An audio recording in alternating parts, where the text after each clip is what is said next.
Welcome to yet another edition of Still Uncaptured with myself, Undumiso Akangcobo, umfana waseMaqadini naseHammersdale. And my name is Khomotso Matsunyane, and I have no idea about my lineage. So if the only reason I never respond is because I don't know what to say. You don't know what to say. I don't know my Istakazelo. Yes. I'm a little sad about it because all it would take is a little effort. It really is. Do you understand? So I say all of this and I mock you and I tease you out of pure jealousy. No, but it's so if anyone knows anything about the Matsunyanes, please. My brother has the whole thing. He's printed Of course. as he would. Yeah. But effort. Yeah.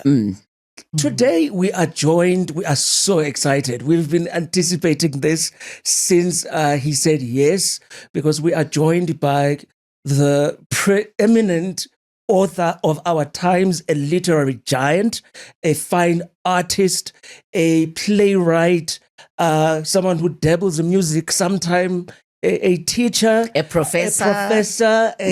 This is a man who, has done it all. And of course, we are talking about Bra Zakes Mda, otherwise known as Bra Zakes. What do we call you? Should we just continue calling you Bra Zakes or Professor Mda? Well, I mean, it really depends. Yes. When I'm at the university, I'm professor. But in the streets of Dobsonville, where I grew up, Yes. and of Orlando East, where I also grew up, Yeah. I'm just Zakes. Yes. In fact, that name started there, Yes. in those streets. Where did Zakes come from? Well, you see, he told you already that my names are Zanemvula Kizito. Mm-hmm. And then, of course, the initials would be ZK. Mm-hmm. So ZK, how are you, ZK? Then ZK became Zakes. Okay. But then it also helped that during that time, there was a jazzman who was called Zakes Mda, Mm-hmm. The saxophonist. a saxophonist from Alexander Township. And then, of course, I became Zakes. In my imagination, Zakes Mda, but in the imagination of everybody else, ZK. Because in your memoirs, because I had to dust it up, I actually had to spend about almost 2 hours at storage, where we keep some of our stuff, because we're in a smaller house than before. And I was looking for, sometimes there is a void. Your memoirs from 2011. You did not find it? I found it. Oh, you did? I found it. And I remember that as I was perusing it, and I remember the story about how you had you did some drawing, and you basically signed it at the bottom, Zakes the artist. Yes. And I think a friend of yours, Percy Mahlukwana. Yes. And In that's how Dobsonville. In Dobsonville. Yeah. Yes. Yeah. So then, the name took off. Yeah. I became Zakes, I'm still Zakes Mda as my pen name. When I was a columnist for the Sunday Times, I tried to change it because I used to write a television column for the Sunday Times. Yes. It was that period of time when we were changing our names, not really changing our names, but reverting to our original name. That's when Sam became Mbazima. When Sam became Bazima. When Patrick Terra became Musiwa. I wanted to be Zanemvula Mda on that column. It only went for 3 or 4 columns. It had to go back to Zakes because people didn't know who Zanemvula is. Yeah. And they thought, now you have a new columnist here. Right. And so on. Yeah, sometimes you mustn't fight it. Hey? The Sunday Times begged, please go back to the name when we hired you. You had to be a columnist. Yeah, we hired you under Zakes Mda. So, Bra Zakes, you grew up in Dobsonville. Yes. I grew up next door. Oh, Was on 9 Midlands. okay. Lekorotsoana. All right. And I'm curious as to, but you grew up so many different places. Oh, yes, I did. You're like a real citizen of the world. Like I aspire Yes. to be like Bra Zakes because I don't know how many passports he's got, but he's constantly posting from all sorts of posts around the world. How has being a citizen of the world shaped you, and how does it shape you currently? Well, I think it actually made me a much better writer. And I'll explain why. I write about South Africa mostly. I want to look at you, but now they've placed this microphone. I know. They only want me to look at this son. I'm prettier anyway. Yes, exactly. So I write mostly about South Africa. I do have some novels, maybe 2, or is it 3, that are set in the United States. But all of my books, maybe 30 of them, are about South Africa. But all of them, or almost all, because, almost all of them were written overseas. I was either in France or in the United States or somewhere else, you see, when I wrote these books. And that made me a much better writer about South Africa. You know, having that distance, especially during the days of apartheid. Because you see, apartheid was such an absurd system, very brutal, but also very absurd in the absurdist manner, the theater of the absurd, that it was possible for a writer to walk down the street in the township, see some event happening there, take it exactly as it unfolded, transfer it onto the page, and presto, you would have the most wonderful theater of the absurd. So you find that many writers during that period, what they really did was reportage. You're reporting things as they were happening. There was no time or no opportunity for these writers to use imagination. In other words, to have imagination intervene, between the event and their creative process. Now, being in America or in England or some such place, I was deprived of that great opportunity of grabbing these events as they were unfolding. Yet, I also wanted to write about the situation in South Africa.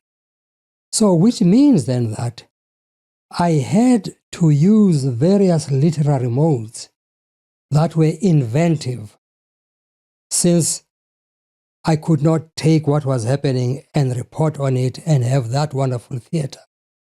I had then to use literary devices to write about the same situation. That's how then my theater then and later on my novels became very much different from what my comrades and my colleagues in South Africa were writing. Theirs became much more of a realism, a kind of writing, yet absurd, and mine had to be to use other modes which were far removed from realism, so that I could report about the same or create about the same situations they were creating about, without having to take real life situations and transfer them onto the page. So that assisted me, because what happened was, when apartheid came to an end, and therefore we no longer had those absurd situations, many of my comrades who were writers during that just dried up. Because the great creator, namely apartheid, was dead. They no longer had those absurd events where the police would come with torches, knock at your door, kick the door down, and so on. And we no longer have that kind of situations to write about. The great creator, namely apartheid, was dead. With me, I was able to continue to write because I had trained my imagination. Yes. I was able to write from imagination. I would be in France and say, oh, in South Africa, this is happening. But then I cannot report it verbatim because I didn't see it. I can recreate it in a much more imaginative manner using literary devices to recreate what I imagine happened there. Immediately say what I imagine, and it means that I'm drawing on my imagination. You know, and what's interesting as someone who, I mean, compared to Bra Zakes Mda, who's a dabbler in writing, I'm in my 16th year of writing a humor column for the Sunday Times, where I need to use satire. But what's interesting for me, and I'm quite curious how you see this, because sometimes I find myself also having a very serious problem of how to satirize what is already absurd. Yes. In now post 1994, so many things happening where, I mean, you know, if you remind someone that we once had a minister of intelligence who had a wife who was a drug lord. I mean, you just, you couldn't make this up. You can't make this up. That's the stuff of fiction. Exactly, yeah. Yes, that's how they deprive us of our God-given right to create fiction. Yes. Because they create it in their real lives out there. Yeah. And when, that's exactly the situation I'm talking about. Now you can imagine how worse it was during apartheid.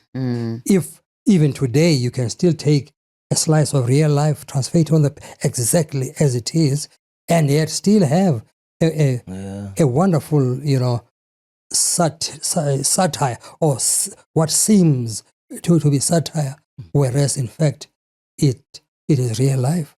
You have been unflinching in your displeasure with the current dispensation, political dispensation. Right.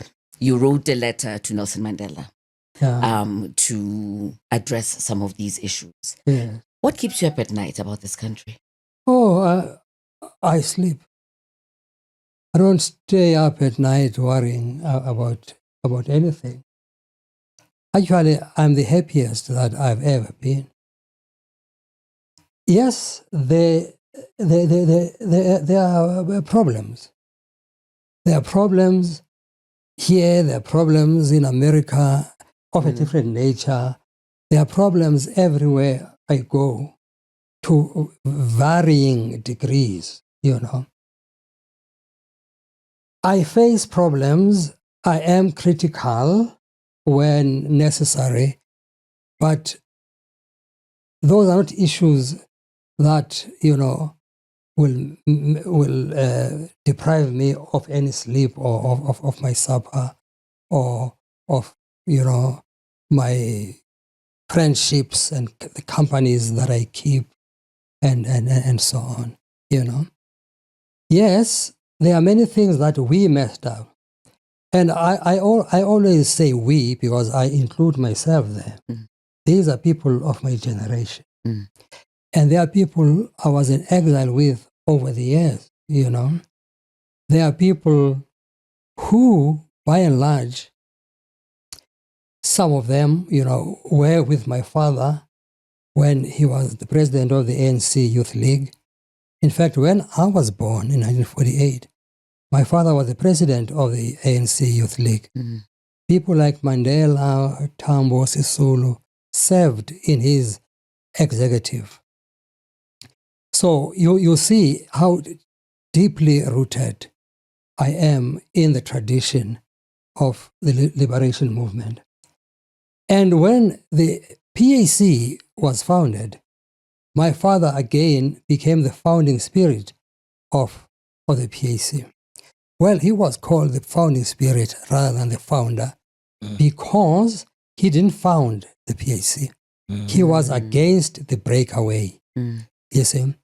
But then the young people, the Sobukwes and so on, insisted on breaking away. He is called the founding spirit because the PAC was founded on his philosophy of African nationalism that he has written extensively on, you see. In other words, then, when he was opposed to the breakaway, it was not because he was disagreeing with them.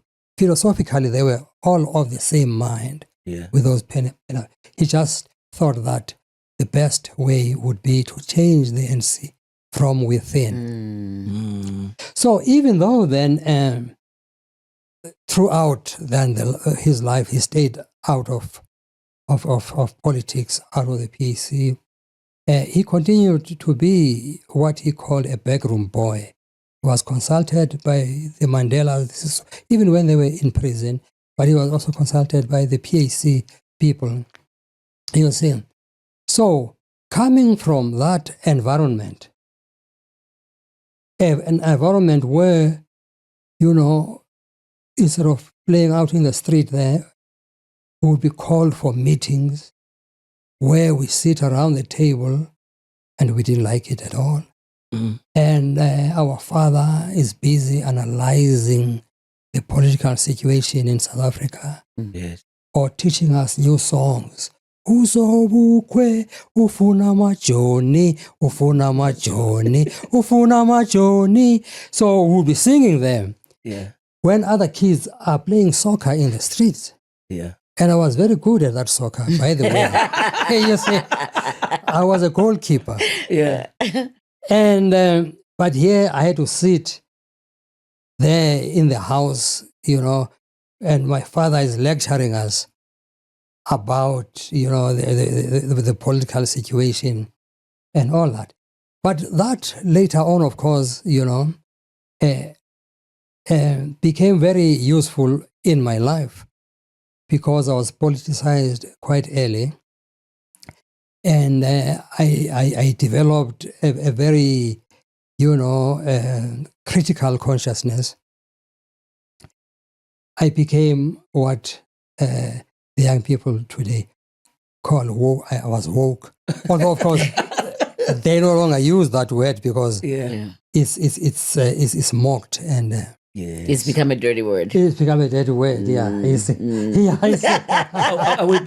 back, I think, to people saying conscious or progressive. Well, it's become disparaging now. Oh, yes. When you call somebody woke, you're not being nice. Yes, no, it's not.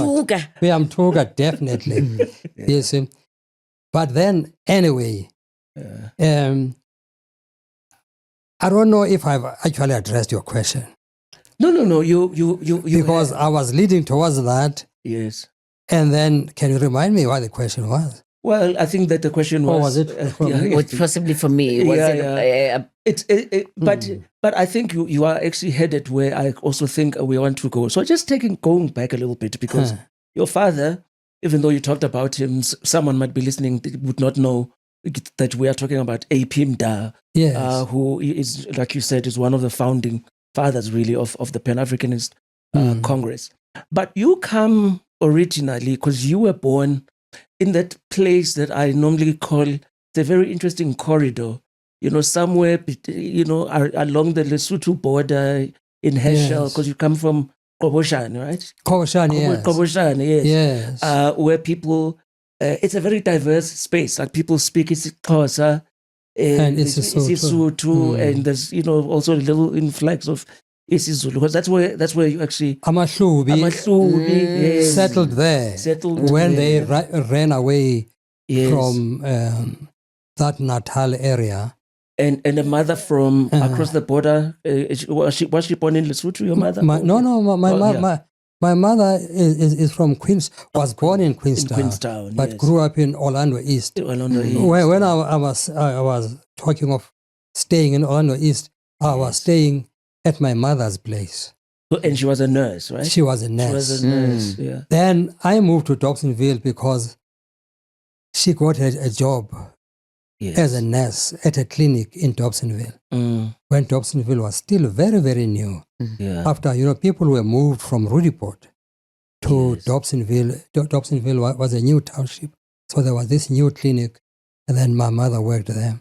We were the first residents of Dobsonville. Of Dobsonville. Yeah. And you had a very colorful life as a young man. You got into a lot of trouble. Didn't you? Yeah. Gangsterism.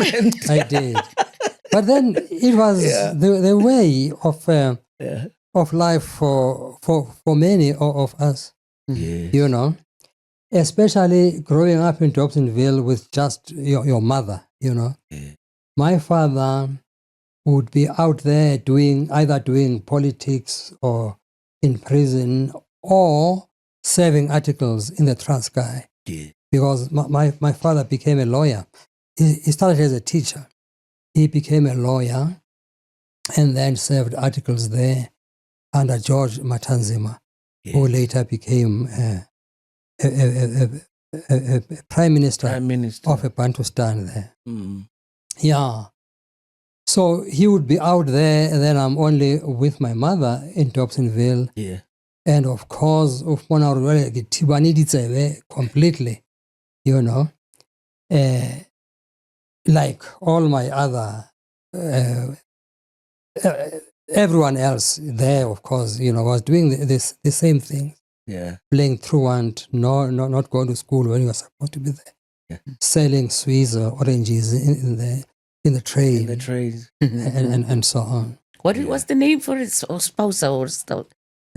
There's a name for people who sell stuff on the trains. Is it? Yeah.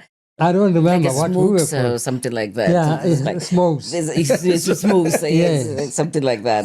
Yeah. You've written over 30 books? Well, I think 30, 31. There are. That is prodigious. I would have to count them. Okay. Okay, now, because that is incredibly impressive. But you also talk about your prodigy as a writer didn't really get unleashed until you stopped drinking. Yeah. Can you give us some reflections on that? First of all, how bad were you, and what was the catalyst that changed this? Well, yeah. In fact, I've always wanted to be a writer. My first published work, I think, was a short story in a magazine called Wamba, Mhlobo Wabantwana, Mutswale Wabana, which was published then by the Department of Bantu Education. And we were distributed in all the schools, in their different languages. So I wrote the story there. Igqirha lasemvubase. It was it's a clause. Because I think it was at the stage that I was at a Xhosa speaking school. Because my schooling actually started in Setswana at Lodirile Primary School in Dobsonville.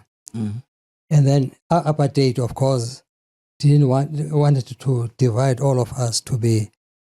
Then they built a new school there, not far from Lodirile in Dobsonville, called Nakile. So all the Nguni children were moved away from, of course, from Lodirile to. But anyway, when I was at those primary schools, then I wrote this story. It was published. Then I was paid, 2 rands for it. And that's the very, very first money I ever earned from writing. 2 rand. Yes. And I'm sure it was a lot of money at the time. It was a lot of money at the time, because you'll remember that a loaf of bread was 20 cents. That's right. Those days. Well, 21 with tax. So there was no sales tax yet. Right. I remember sales tax came, much later. So you would find that, how you can imagine how many loaves of bread you would get from 2 rands. Yes. I wanted to frame it, in fact, because this was the very first. It was before there were photocopies and so on. Yes. There was all cyclostyling. Yes. You see, So I couldn't say I would photocopy it. I wanted to frame it, but then, it so happened that there was a need that, okay, I've got to use that money now that I earned from my writing. Then after that, I began to write. Well, there was a long gap before I wrote again. Then Gibson Kente came along. Then there were the plays that we saw. There's, I can write plays too. Yes. I wrote plays. I wrote We Shall Sing for the Fatherland and other plays and so on. Yeah. And then I became a drunkard. I was already in exile at the time in Lesotho. In Lesotho, yes. Yeah. Many years passed without my ever writing anything. The reason being that I was always drunk. I would start drinking on Friday. And by that time, I was a high school teacher. Yes. And then later on, I became a mathematics teacher. Yes, I taught mathematics. Yeah. And then later, after going back to school, taught at the university. But throughout that period, for all those years, I was a very, very heavy drinker. I would start drinking on Friday. Then I'll be drunk for that Friday and that whole night on Friday, on Saturday, the whole day, and then the whole night on Saturday. Without sleeping. Well, of course, you doze there in the shebeen. You wake up, you drink again, and so on. And then on Monday, I had to go to work. I would be sick with a hangover. Yes. Really sick. Tuesday, I'm still sick. I'm nursing this hangover.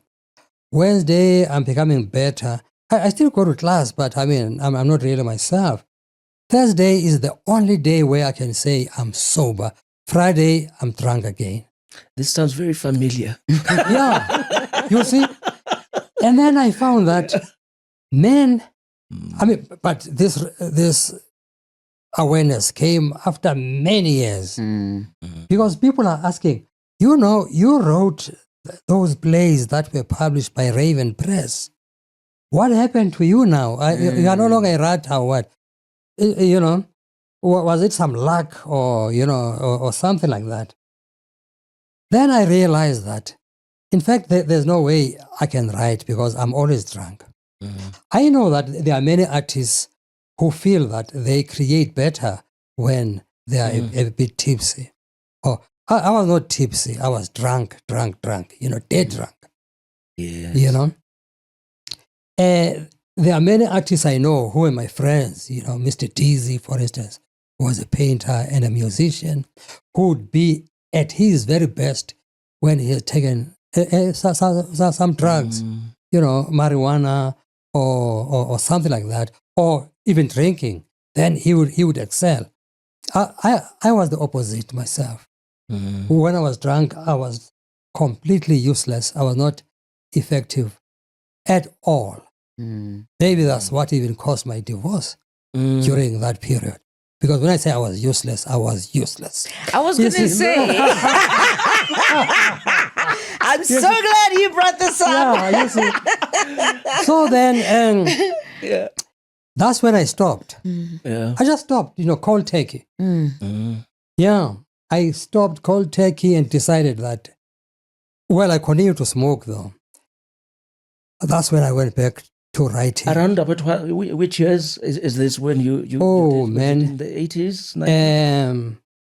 This would be the 70s. I was still drunk because I remember 76 when there were those terrible things that were happening in South Africa, the uprisings and so on, and many of the Soweto students went to exile in Lesotho, and they became my students. I was a high school student. A high school teacher then. I was even a principal of that Catholic high school during that 76 period.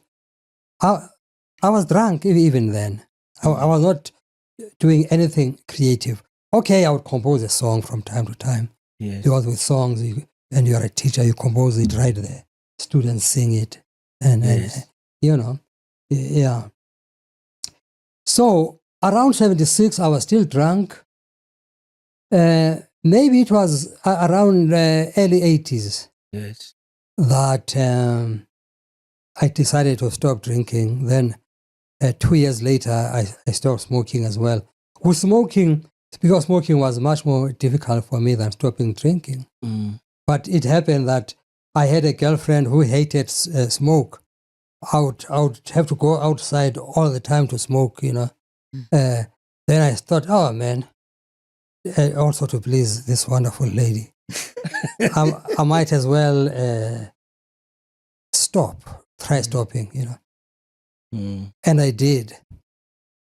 And you did it successfully. I did it successfully. So on that note, when we come back, I just want us to delve, because this is the one thing, the beautiful thing about people who have decided that they're going to write about their own lives, and it's out there, so we don't have to feel awkward about asking you questions because you've laid it bare. Yes. So we want to talk a little bit about your loves, because you write about all of these things. But when we come back. All right. Welcome back to the show. We're speaking to Bra Zakes Mda about his life, essentially, his incredibly illustrious life. So before we went on break, Ndumiso intimated that he wants to talk to you about your loves. You mentioned your drinking issues in the 70s, and I was thinking, you couldn't have been a good husband drinking like that at all. And I'm just kind of curious. So, you must be a believer in love. Oh, yes. I'm a lover, a great lover. But you are correct when you say I wasn't a good husband those days. Yeah, definitely. I was not a good husband at all. In many ways, I mean, besides the fact that I was always out there, in the shebeens, as we call them those days,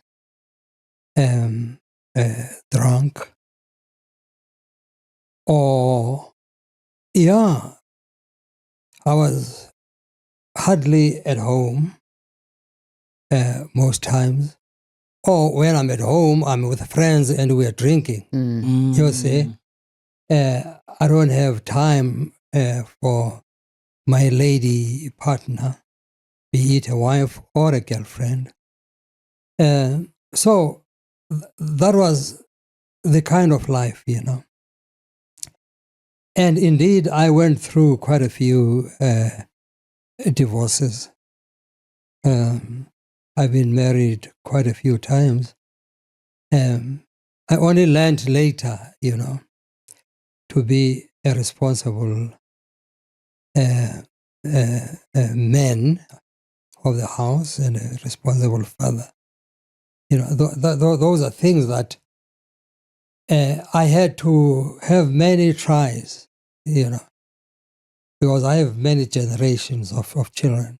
It was only with later kids where, I was a real present father. Not that I was an absent father. In all my marriages, I was a present father, but it was Physically. It was present in name only because I was staying in the same house with them.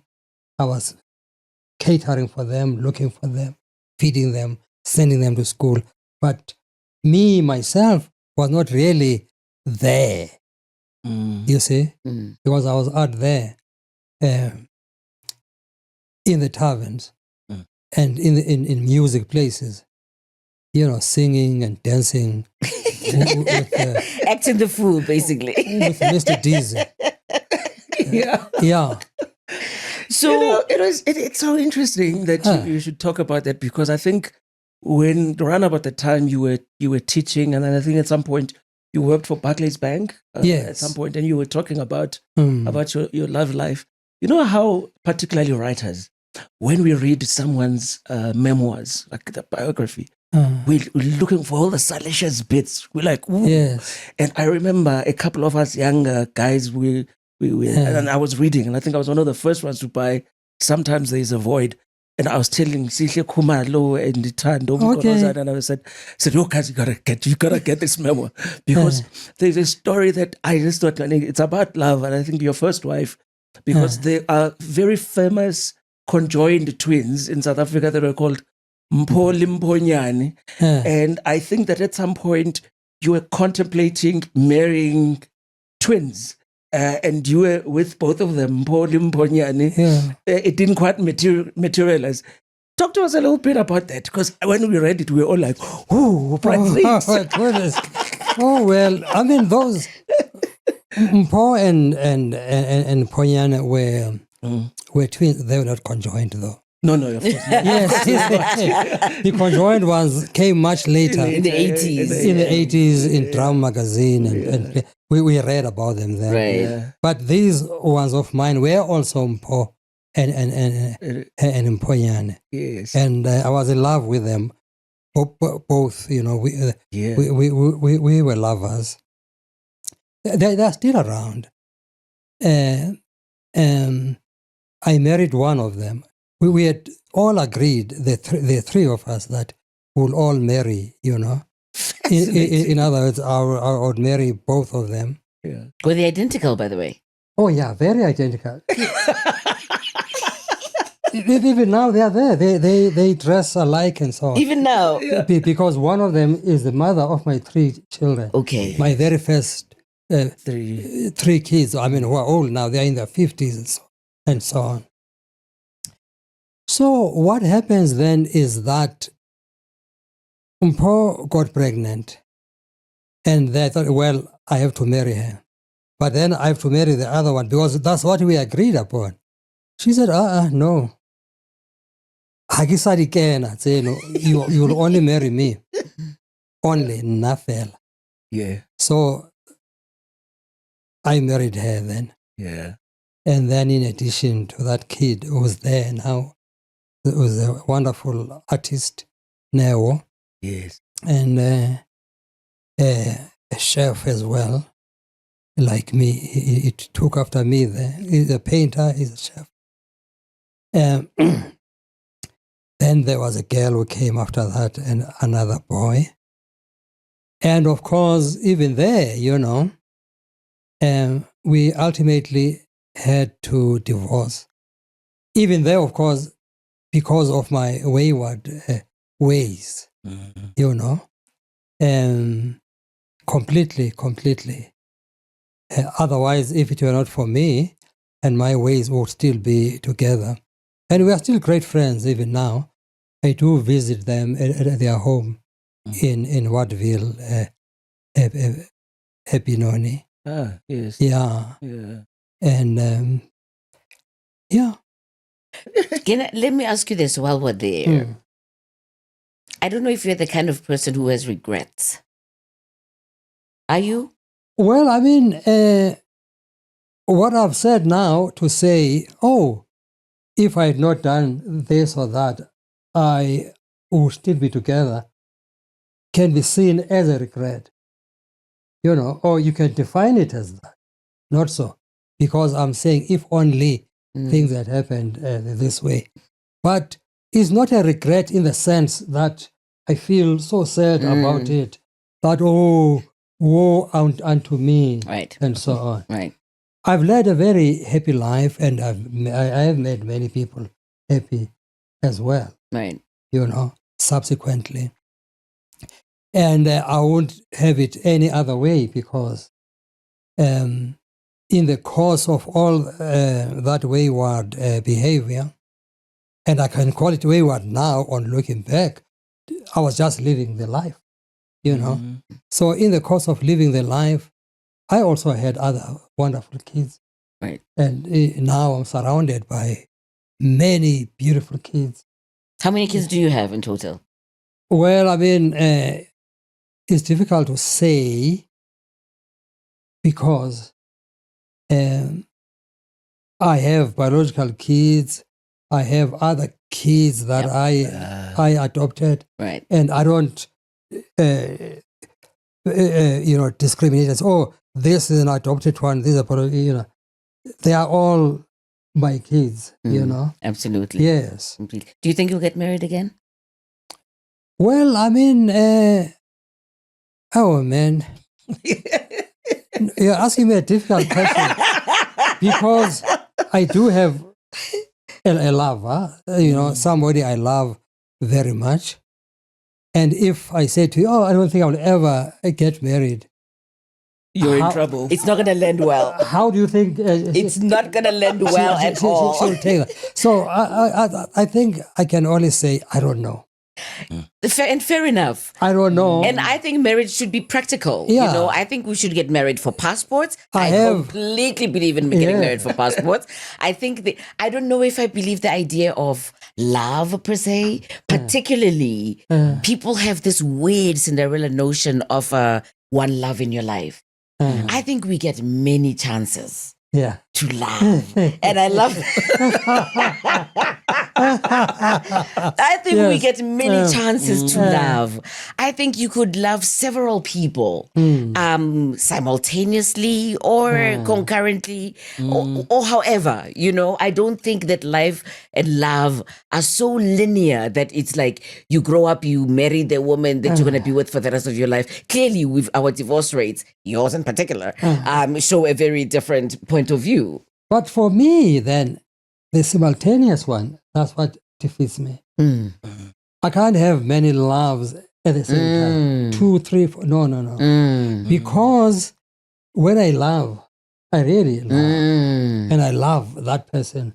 And it's impossible for me to see someone else, even when they are there. Right.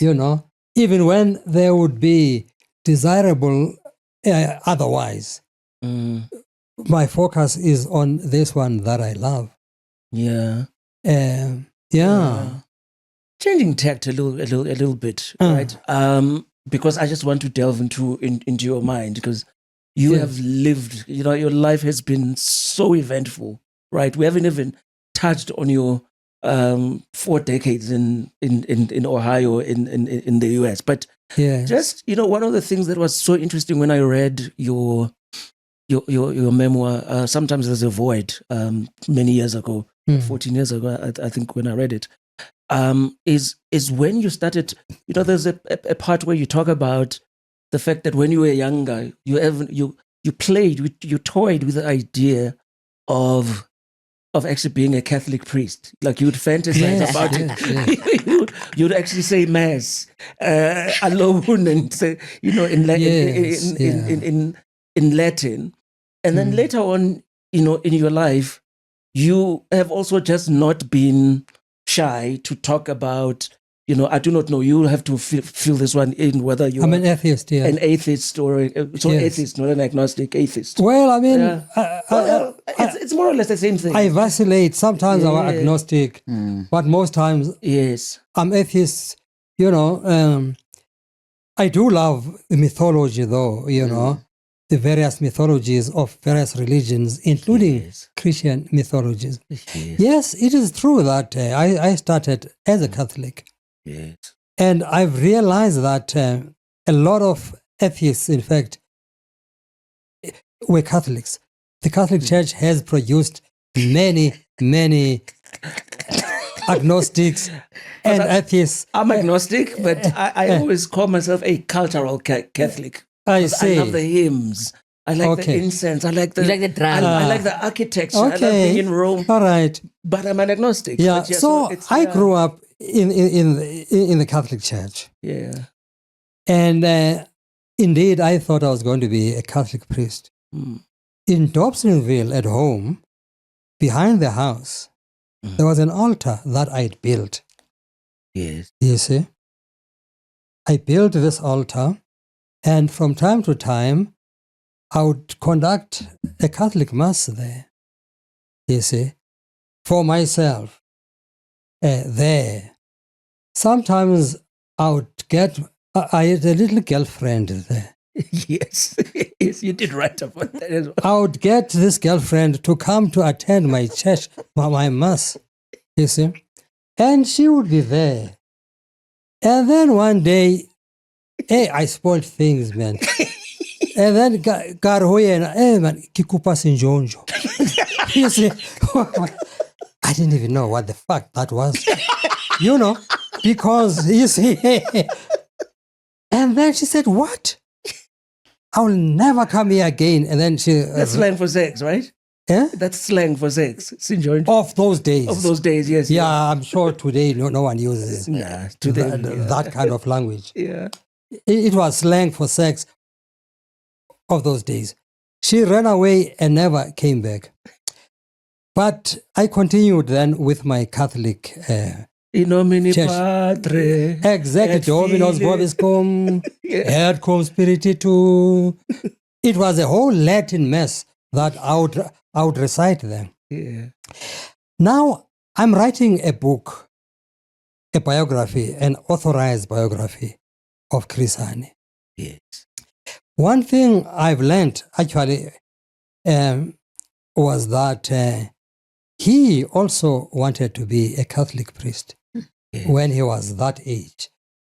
You know, the age I was at when I wanted to be a Catholic priest. Yes. Fortunately, his father, with him, he actually wanted to go there and be Catholic. With me, it ended up with the fantasy of my church behind my mother's house. With him, he tried, he even went there, but his father, Gilbert Hani, put his foot down that no child of mine is going to be a priest. Yeah. His father was an activist in the ANC and in the trade union movement. Yeah. As I grew up then, still a Catholic and so on, I went to high school, and, you know, I began to read many different things. And I began to question myself. There are all these different religions and so on, you know, looking even at the mythologies of the Greeks, which they believe, we take them as myths. Now, they took them very seriously. They were religions back then. In the same way that Christians today or Muslims take their Muhammads and Jesuses and so on. Those Zeuses and Athenas and so on were real religions.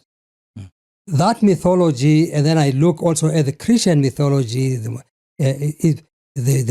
Buddhism, the Islam. I looked at all these religions. Then I also read George Bernard Shaw. Mm-hmm. There was a play that he wrote, Androcles and the Lion. It had a very long introduction where he was arguing for atheism, you know, or at the very least, just secularism, you know. That's when I was converted and became an atheist. It was at high school. Yeah. And since then, I've been one, either agnostic or atheist. Yeah. But at the same time, but this comes back to the love issue, okay? We went to a wedding on the 31st of December. Yes. You are an officiant. Yes. And I was told by the brides that you took your work very seriously. I do. How did that come about? I'm a marriage officiant. Yeah. Yes, a secular one though. Yeah. Right. Yeah. And that was beautiful about the service, because it wasn't about Jesus and God. No. It was about people. Yes. It was a beautiful service because it was more spiritual than it was religious, and it was about people. And it was a same-sex couple. Yes. Yeah. That's what I specialize in now. Yeah. You know, officiating marriages of same-sex couples. Yeah. Although I do officiate, I mean, any other couples, whether they are same-sex or not, it's fine. So now, on top of obviously being a professor, a teacher, a lecturer, so I want to talk about a little bit about your writing method. Yes. Because one of the things that has always boggled my mind about when I've read you. Mm. You know, and I remember, you know, I did actually start reading you chronologically. So just obviously, I think your first novel was Ways of Dying, right? Well, I mean, you had written before, but your themes when you write, they are so different. Your books, you know, whether it's the whale collar, how does it happen? I mean, Sting, the singer, Gordon Summers, you know, once said something in an interview that I found so interesting. He said he doesn't almost feel like he composes songs. He almost feels as if songs are just somewhere in the universe, and he almost captures. You just capture the stories. Your method of coming up with themes for your novels, how does it start? Because I imagine it must be different. It varies from time to time, depending on the story. Yes. For instance, The Heart of Redness. Yes. Yeah, I can only answer that question by taking an example of one book, or maybe two or three, how they came about. Yes. I was commissioned, I just come back from America to South Africa. It was a very new South Africa. Then I was commissioned by the SABC to write an episode, just one episode, for a series that was called Saints and Sinners? Settlers, Saints and Sinners. Yes. So then they said, okay, you write an episode on Nongause. Yes. Nongause is the Xhosa girl there in the Eastern Cape who saw visions and so on. Now, we all grew up knowing about Nongause, you know, even sang songs about Nongause. But we never knew the historical details. I mean, some of us, me, for instance. So they assigned a historian called Jeff Pierce, who had written a book, The Dead Will Arise, on Nongause. Yes. And then I drove then to the Eastern Cape to see the actual places where these miracles happened. Nongause is the Xhosa girl who told the Xhosa people to kill their cattle and so on, because new cattle would come with the new people. The dead would arise from the ancestors where dead would come and save them from the white man, you know. So it was an anti-colonial movement, which was also religious in that it was a millennial kind of religion. So my going to the Eastern Cape then was to actually see these places. When I got there, I'd never been in the Eastern Cape, that part of the Eastern Cape. Yes. My part is different. It's like Lesotho. My part is at the border of Lesotho, right at the border, actually. You know, I play at the river where the other side is. Some of my relatives are that others. They were born there since 1880. You know, but who are of Xhosa ancestry. Yes. You know. So anyway, this is a different kind of an Eastern Cape with all those colorful houses, pink, blue, yellow, what. Yes. Across the mountain there. Then I'll stop my car and look and admire and say, wow, this is the most beautiful place I've ever seen. Yes. It deserves a novel. Wow. So immediately that I've got to write a novel set here. At that time, I didn't know what kind of novel it was going to be. So the starting point. But the starting point is the place. The place. The place says to me, write a story set here. It will be a wonderful story. So then I get to where I was going. I was told, you go to a certain shop, Mr. Halley's shop, and then he's going to take you in Tlambo, and all those places. So when I get to Mr. Halley's shop, there is this girl outside who's scrubbing the floor. You see. And then this girl sees me and she stands up and says, because I wanted to ask her, where can I find Mr. Halley? But before I can even ask, she says to me, "Oh, Moloputi, you can marry me if you want." Unprovoked. Then I'm just standing there looking stupid. Because when that kind of thing happens to guys, normally they don't know how to handle that. Yeah. You see, they just become stupid. So I became stupid. And then instead, I want to see that I soon Gezel Amtarandin, the Mr. Halley up. Then the girl just laughed. You can see, she was just teasing me anyway. Yeah. She just laughed and said, "Okay, come, I'll show you where he is." Yeah. Then she takes me to Mr. Halley. Immediately, when that girl, then to me, that was a character. That novel that I was going to write, we started with a place. Yes. Here is a character, and her name is Kukez, whatever that girl's name was. Yes. This one of mine is going to be Kukez. Okay. You see? And in my novel, that scene actually does happen. Yes. You see, in the Heart of Redness. Yeah. And then I go to Harley, then he shows me the places and so on. And then to me, this is going to be a modern novel. Kukezwa is the main character. Yes. And then it's going to have the flashbacks going back to history, to the days of Nongawuse. Remember, I'd come to research on Nongawuse. Yeah. That's how then this one Heart of Redness. It came about, yes. I love the Nongawuse is so, shall I say, complicated, maybe for lack of a better word, in the sense that for me, as a rabid feminist, I find her quite revolutionary. And I think it's a testament because colonial writing will have you believe that feminism is a modern white Western phenomenon. Yeah.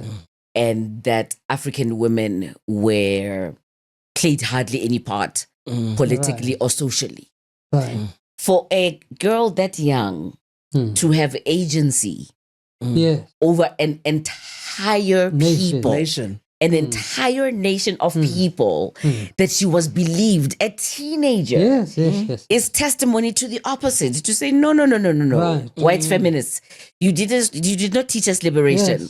Yes. We were always liberated, but your lens wants us to believe that you brought women's rights into the continent. That's exactly what fascinated me about Nongawuse. With her assistant, who was called Nonkosi. They don't mention Nonkosi very much in history, but in my novel, she does feature there because she was there. Both of them were prophets. You see, this didn't start with when they made the prophecies of the dead will come and so on and so forth. And then they were at that river, and then crowds would gather there to listen to this.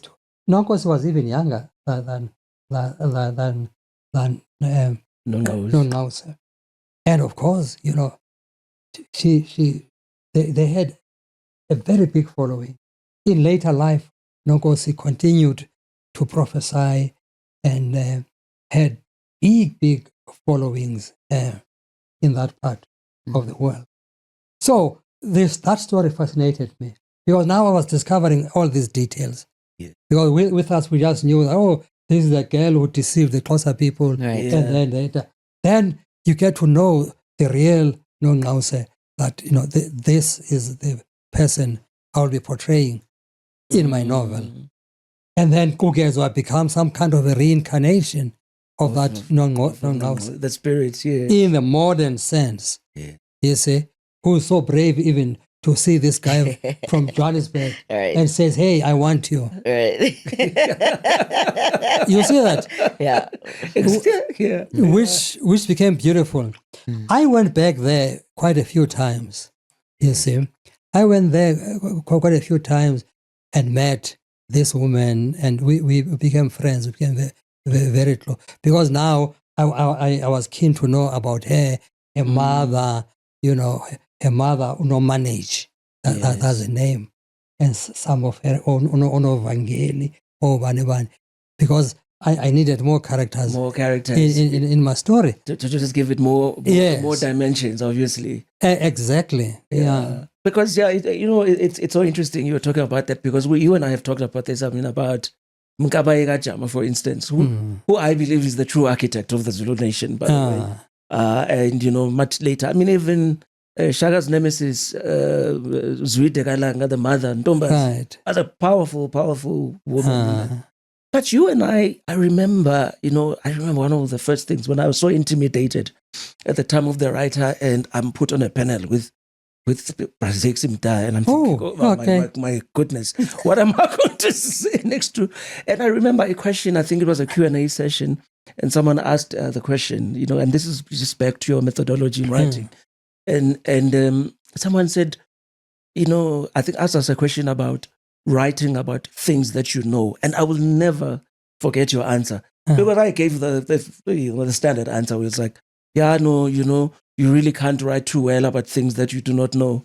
And you came in, you said something to me, and you were responding to me, and you said, well, that is true, but there's also another truth parallel to it, where sometimes you start writing about something you know nothing about, and you work your way through the writing and the research to a place where you start to know something. Yes. And it really stuck with me, because even to this day, I still haven't published my first work of fiction, because I've been struggling a little bit with it, even though I'm much clearer now about what I want to write about.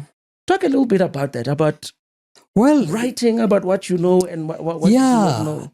Because, you see, what I discovered, especially when I became a writing teacher in America, was that every writing teacher tells the students, write what you know.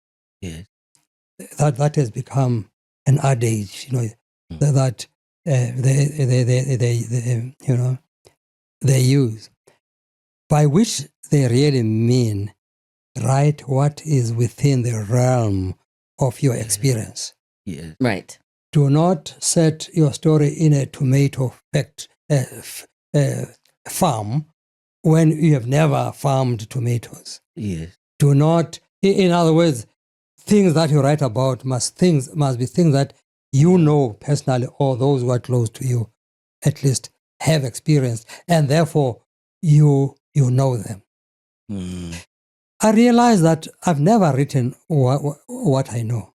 In all instances, I write what I don't know. In other words, I don't write things that are within the realm of my experience. Let me, for instance, give you an example how I began to write The Whale Caller. Yes. The Whale Caller is set in Hermanus. Yes. It's about whales. And it draws a lot on whales, their behavior and so on. But also it's a love story. Yes. The love, that eternal love triangle, man, woman, whale. Yes. What happened with that story, how it started, I was sitting at home in my bedroom in Velefred Park this time. Yes. With my little girl, Zenzi. And then I'm watching TV, and then they're about the whale. Did they call him the Whale Caller? The Whale Caller of Hermanus. This guy blows a kelp horn. Right. Yes. You see? I thought he blows the kelp horn to call whales. Yes. So that tourists can come and see whales. That's the impression the TV story had told. So I thought, hey, this is wonderful. That's a very magical thing. It's a Zakes Mda kind of novel that would have, a guy who stands on the shores there blowing a horn, and then whales come. I'd never been to Hermanus. I knew nothing about whales and so on. Now, if I was of the school that says, write what you know, I would have said, I know nothing about whales. I've never been to Hermanus. Somebody else can write that story. Who knows the whales? Yeah. But I said, oh, now this is the story that I should write, precisely because I don't know anything about these things, and therefore I can use my imagination to recreate that world that, you know. But then I went to Hermanus, because for me it's important that I see that setting so that I can describe it. You know, in my fiction, I'm very descriptive about the setting, the colors, and so on. All those things to me become a character in my fiction. And then I want this whale caller now, because I want to interview him. You know, how do you call whales and so on? I get there, I'm disappointed to find that, this guy doesn't call whales, man. Then all he does is to blow the horn to warn tourists the location of the whales. Yeah. You see? He has a board here, you know, with some code. When he blows, pop, pop, pop, pop, pop, pop, pop, pop, then it means the whales are at that particular shore there, rather than on the other ones. Yes. Then the tourists read and go there.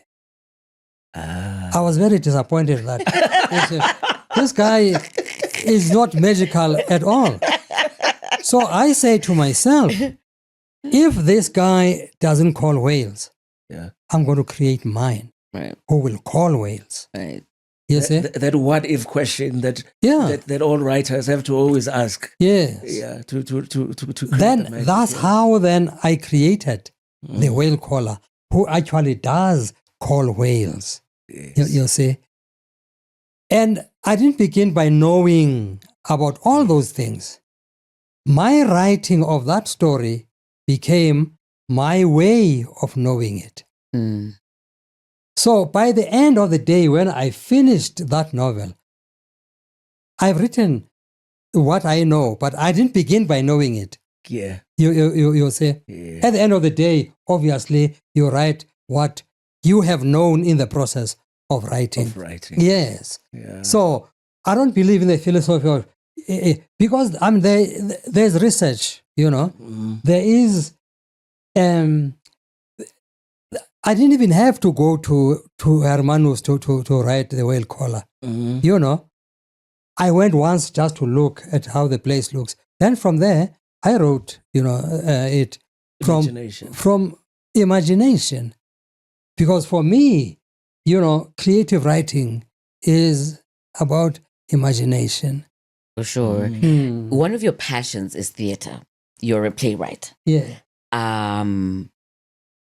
How is that different for you, writing a theater play, than it is, for example, to writing a novel? Is the process the same for both?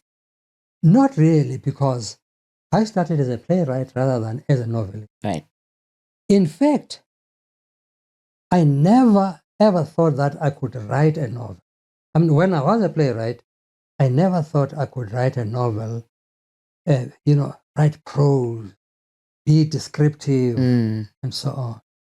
Because, you know, as a playwright, you're a dialogue person. It's very little description of things, very, very little stage directions. You know, generally, a play will depend on either dialogue or action, you know. And that's how I got socialized as a writer. Remember, I told you how I saw Gibson Kente and was a bit disappointed with him too. That's why I wrote plays. This guy is a lousy player. So, he writes beautiful music and he choreographs beautiful dances, right. but the play itself is nonsense. Well, I was at high school when I thought so. You know, that's not my judgment now. Right. But that judgment helped me because that's when I said, I will write a play. By that time, I'd read Athol Fugard. Yes. I'd read those British playwrights. And I said, because I thought that's how plays should be. Yeah. And then later I saw John Carney and Jonah. They came to Lesotho with Sudha Banzi's dead, you know. and then and the island. Yes. You know, those were the very first play I saw in my life was Gibson Kente's Manana, the Jazz Prophet. Okay. Yes. It impressed me then, you see. It was musical, singing and dancing and so on. Then I saw Sikalo, I saw, that's when don't get me wrong, I really did love Yes. the plays, but only for their music and for their dances and so How on. long, for instance? Yeah. Brilliant musically. Yeah. Yes. Yes. What I didn't like was the play itself as a play. The story. Yeah, then that's when I thought, I'm going to write my own. I wrote then my plays, and my plays, obviously, like all plays, where I mean, a play has to be visual. You know, you see it on stage there, and then dialogue also helps. You know, to carry this story forward. But then, when I discovered the novel, you know, much later, because with the novel it came much later in life. I'd written more than 30 plays, just many plays really, many of which were published, were performed, and were published. Then an incident happened when I was a scholar at Yale University that made me write a novel. It's another long story. I won't go to that one. But I found it very different, you know, in that now with novels, you know, your canvas is very expansive. You can jump and go there and be there and so on. A play restricts you to this acting area. Right. You see? And therefore, your method of telling the story will be different, you know. And I enjoyed writing plays, but when I discovered the novel, I became so excited about the novel that for many years I didn't write any new play. I was just focusing on the novel. But then later on, then I began to write plays again. You know, you talk about a canvas. When we come back, because you are a man of many talents, I want to talk a little bit. I want us to talk a little bit about your fine art. All right. And just your impressions of fine art as a genre. But after this. Welcome back to Still Uncaptured. And we're having a fascinating conversation here with author, playwright, but also fine artist, Zakes Mda. I'm going to ask you the question in a very strange way. So a couple of years ago, I think almost over 10 years ago, there was not too far from here, the Goodman Gallery, yes. When there was a painting, The Spear. Yes. The much talked about. Yes. Ayanda Mabudu, yeah. And was it that long? 10 years? Oh my goodness. Yeah. Time flies when you're having fun. Right? It might. I don't know why in my head I'm just thinking 2012, 2013, because I think I know exactly where I was when that was happening. The reason I'm starting there is because I think that as a nation, we discovered that we do not see fine art the same way, particularly in political circles where you found senior leaders, ministers, people that you thought were erudite, people that you thought were learned, people who had doctorates. I mean, I remember Dr. Clayton Demand as one of them, standing there protesting a particular painting. And it doesn't really matter what anyone thinks of that particular painting. Some people just found it profane. But you are a fine artist and a prolific one at that. You even right now you were talking about the fact that you have an exhibition going on. Right now you said where just it's a joint exhibition with other artists. At the BKHZ Gallery. At Keys Art Mile in Rosebank. South Africa and our relationship with fine art. You are someone who is a professor, who's been a professor in the US for a very long time. And with that distance, where do you think we are as a country when it comes to fine art, like our attitudes towards it? Oh, I'm glad you're asking me that. I thought you would say I should comment on Ayanda Mabulu's painting. No, that was anyway. That was a very nice segue. Into yes, okay. yes. No, I think we are far ahead. Yeah. Better than many other things. Yes. That we do in this country. Mm. We have produced great artists who are commanding wonderful, I would call them audiences. Yes. Artists would call them collectors and lovers of their art. Yes. All over the world. Mm. More than ever before. And who are also commanding very, very high prices. Mm. We have, for instance, William Kendrick. Yes. Who I've written quite a lot about him, for instance, in one of his major books, a major catalog. I write the introduction there. Mm. Ayanda, now look, I'm talking of Ayanda. I wanted to talk of Kendrick, in fact. Yes. Ayanda is good, but he has not reached that level of collectability. Yes. That artists like William Kendrick, artists like Zanele Muholi, Mm-hmm. artists like Nzube Sipiwe, or Simpiwe Nzube. Mm. Those are great artists who sell for millions. Yes. Millions, you see. A sketch by William Kendrick, for instance, in New York, will fetch not less than $1 million. And he's a South African artist. Zanele Muholi, I attended her exhibition in New York. Before the exhibition opened for the public, every piece of work in that exhibition was sold out. Wow. So it was just opening for people to come and see. Everything was sold out.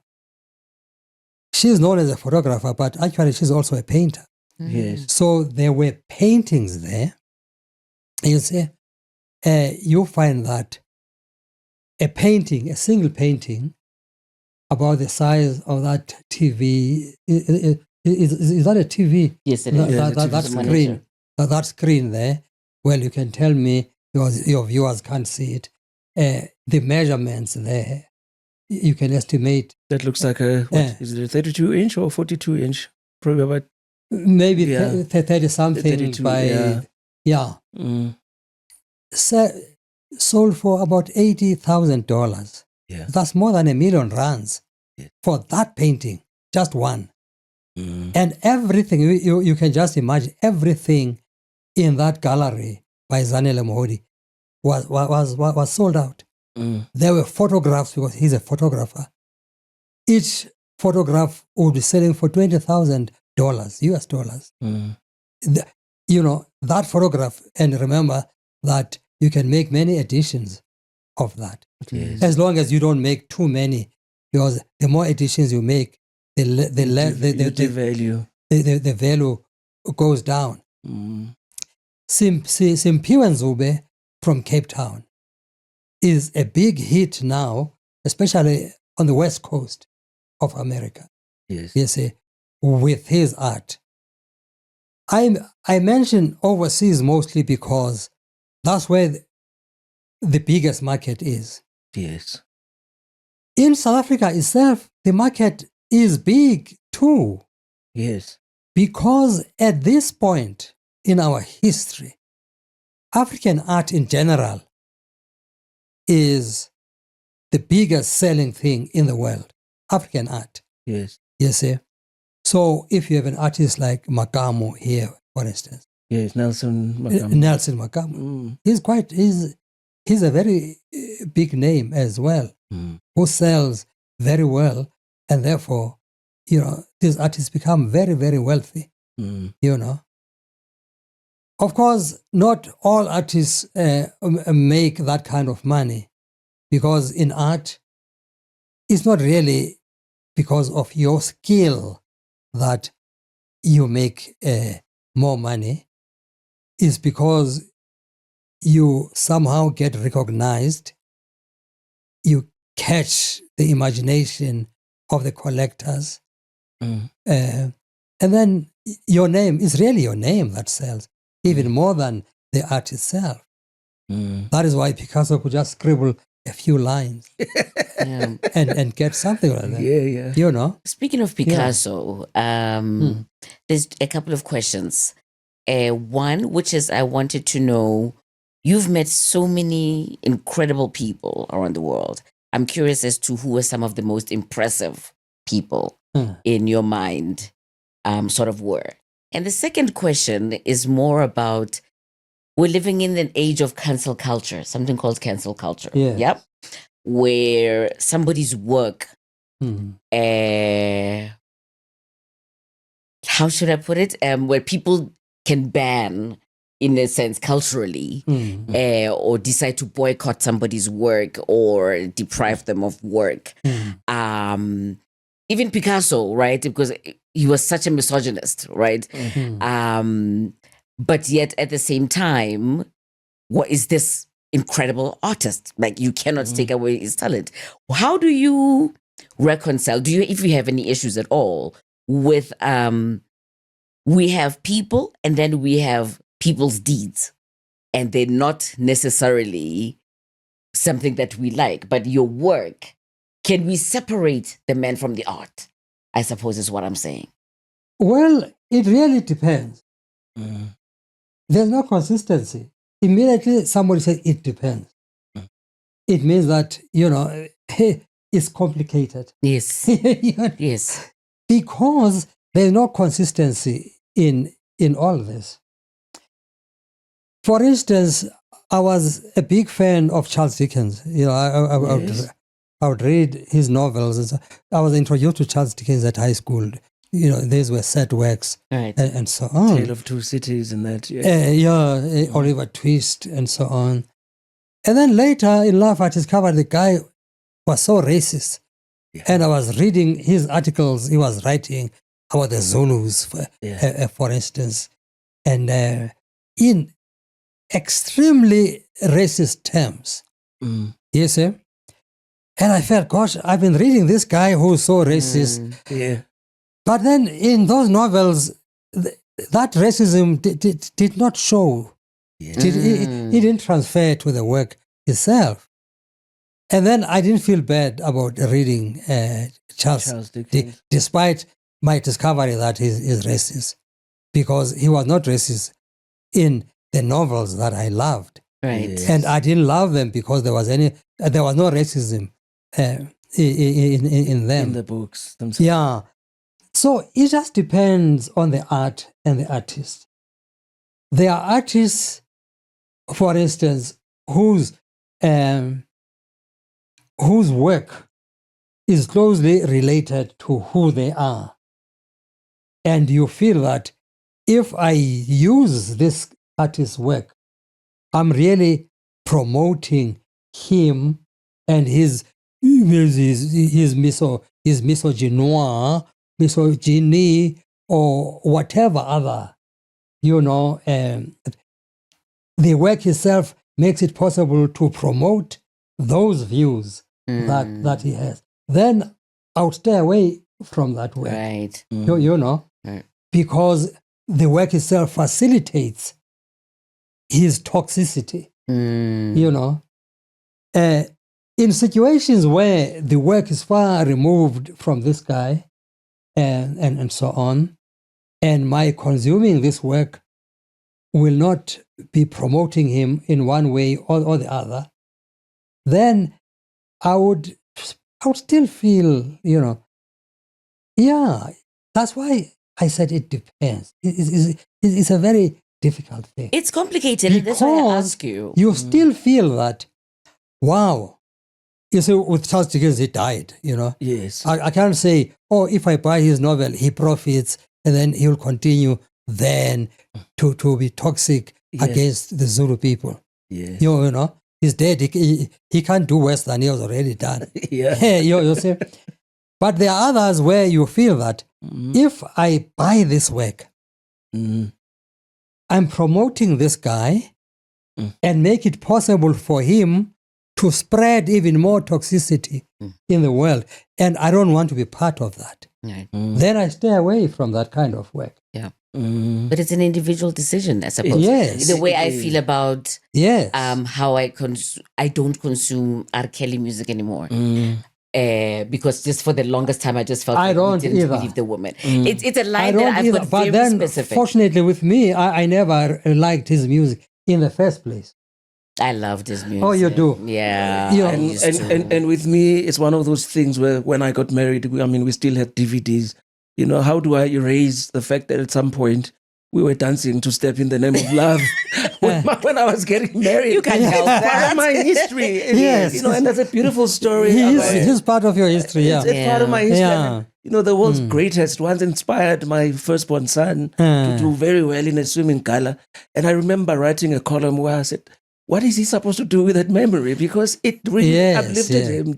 Because R. Kelly, as an ugly human being as he was, but some of the music, and you want to sit there, it goes back to, religion. It's like, if there is a God, how can a God give this gift to such a brilliant person, musician, but such an ugly human being? Yes. Because I was reading that apparently Mel Gibson is coming up with another Apocalypto.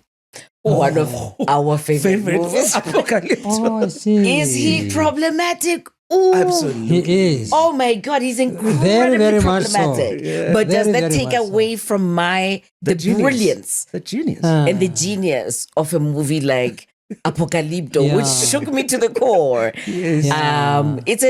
You make the decision based for yourself. What you're going to consume, whether you continue to feed them, whether their empire grows, Exactly. or whether you tend to want to shrink it. Exactly. It really depends on your own conscience. And you feel, sometimes you would really feel that, I know that this is just a drop. Whatever I will spend consuming this work is such a small drop that it won't make any difference in this guy's life. But still, I'm doing this for myself. Yes. I'm not going to punish this guy because there's no way I can punish. He's too powerful to be punished by little me. Yeah. But I'm doing it for my own satisfaction that I didn't consume the work of such a toxic person. Yeah. It's kind of like, in the 80s when people had to decide whether to buy Coca-Cola or not because of their refusal to divest from apartheid South Africa. Yeah. I find that like for us, maybe that's the equivalent of the decisions that we have to make. And even now, given what Coca-Cola has just done in the United States, where there's a boycott by Mexicans because they were being nasty, quite frankly. Yeah.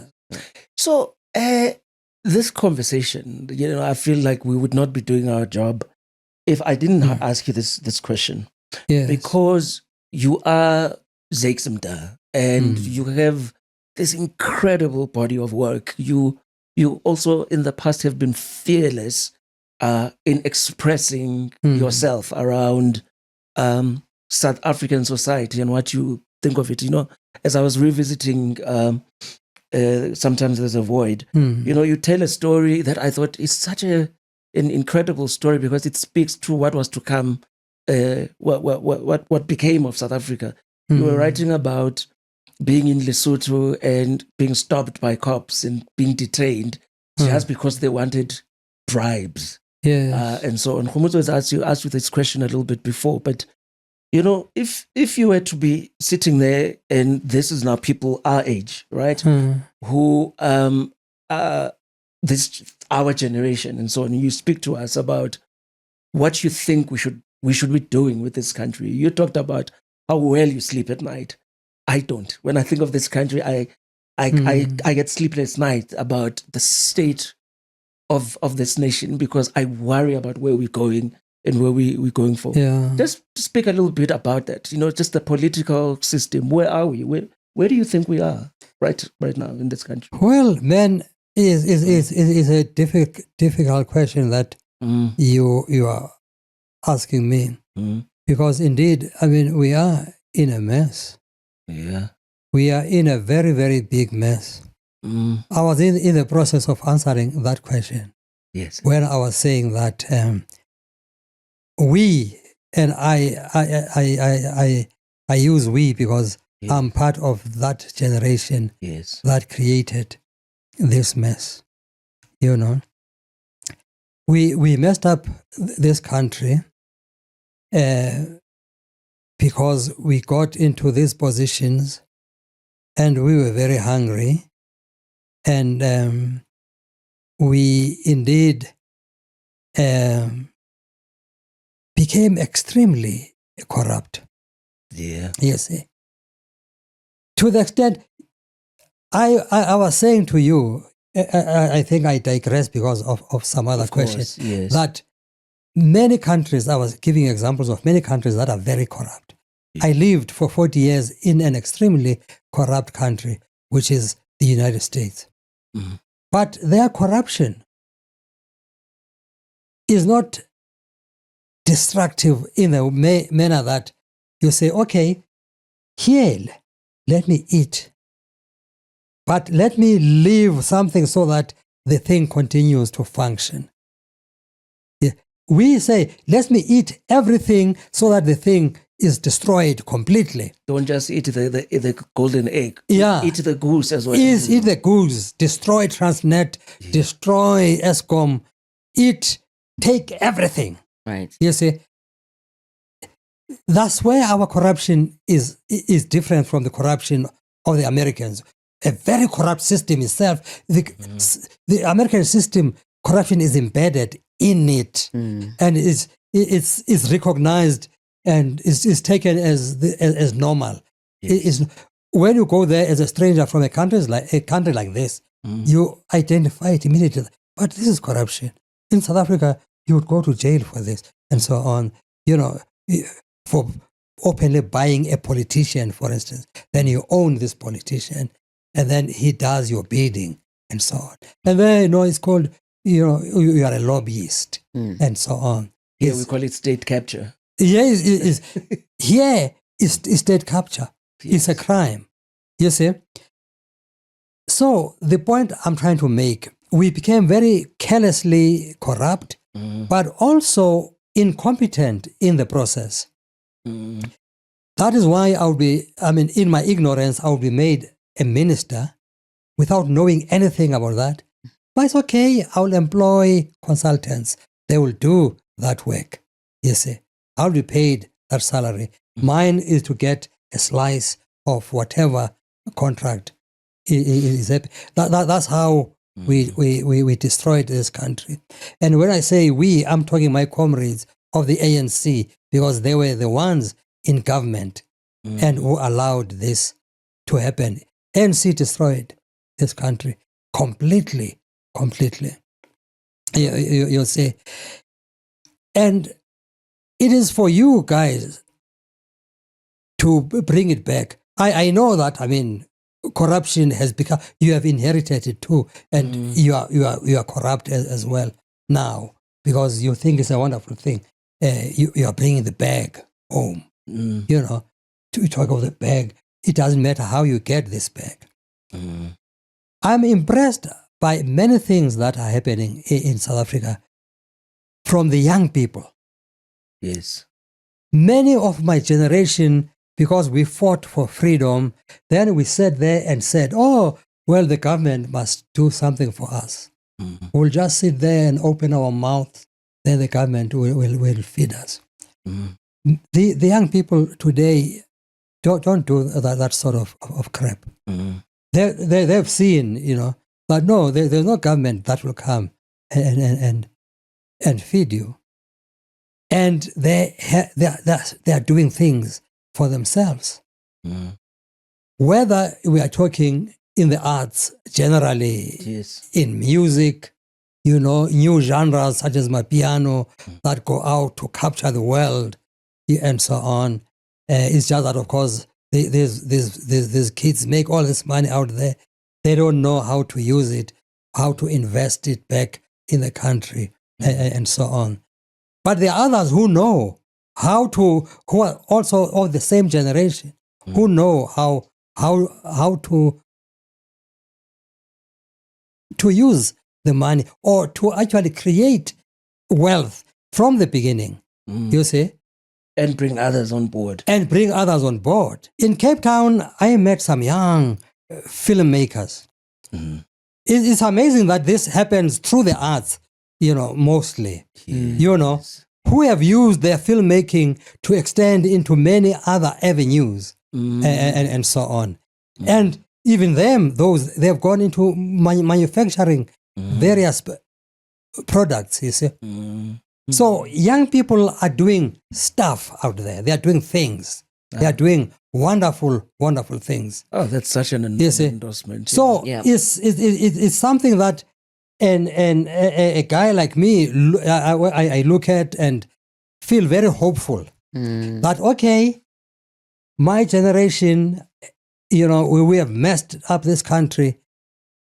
At least these young people whose lives we have messed up are fighting back and,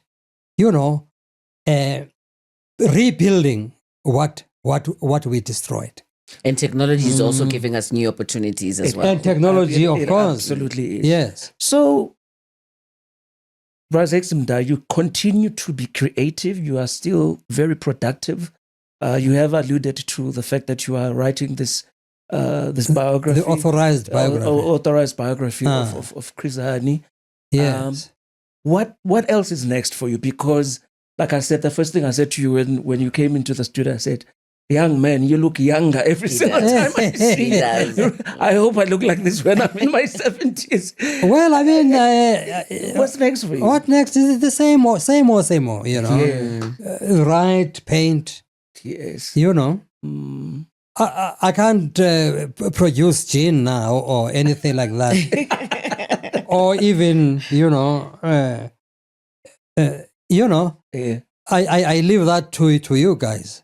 Yeah. To go into the manufacturing field, and so that we stop importing things, right? From China.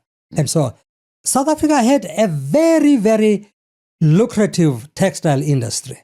Yep. I come from Hammersdale. Yes, Hammersdale used to be a textile center. Exactly. Other than all those factories are dead. And it didn't We take long killed to them. destroy them. Yeah. We killed them because we didn't have foresight. We didn't have, we're just sitting there eating like motherfuckers and so on, That's what we were doing.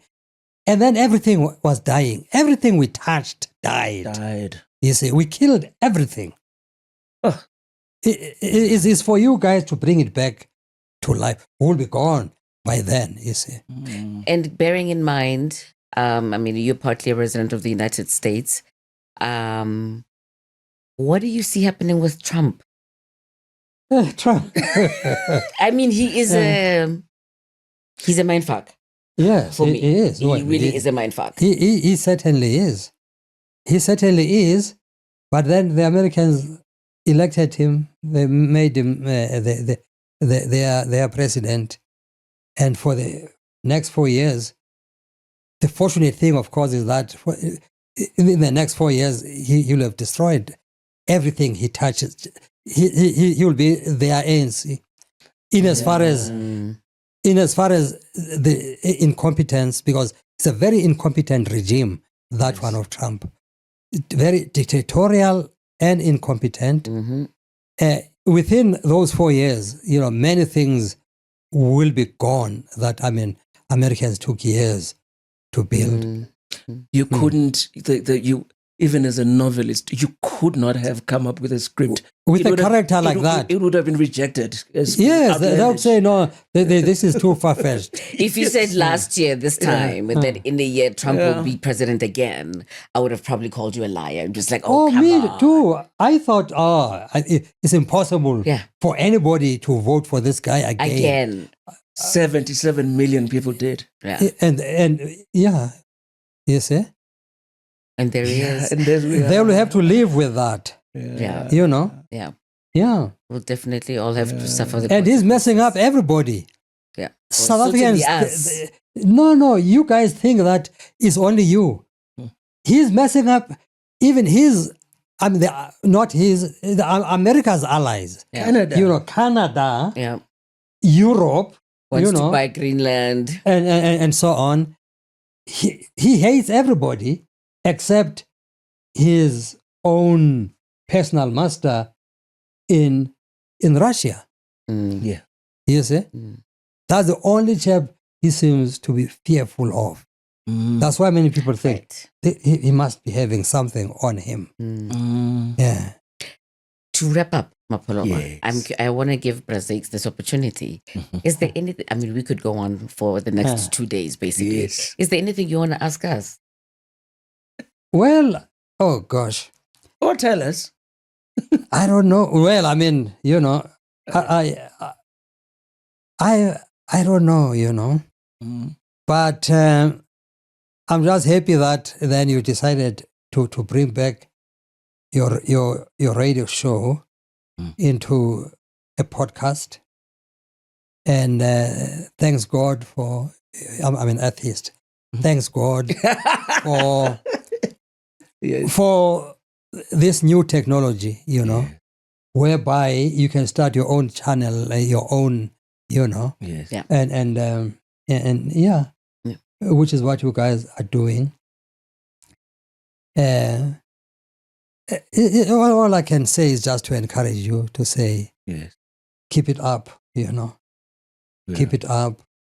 You'll get the numbers as the time goes on, you know, and especially if you cater for the particular audience that, you know, for your target audience, you'll get the numbers. You know, but also as well with those words, thank you so much for gracing our little space. Certainly, you know, for us, this is been a major scoop to actually get Major. major. Actually, have you? Is that so? Yes. Very No, much so. Well, Excitement. it's because you asked. Yeah. Yeah, you know, no one else asked. I would have gone there too.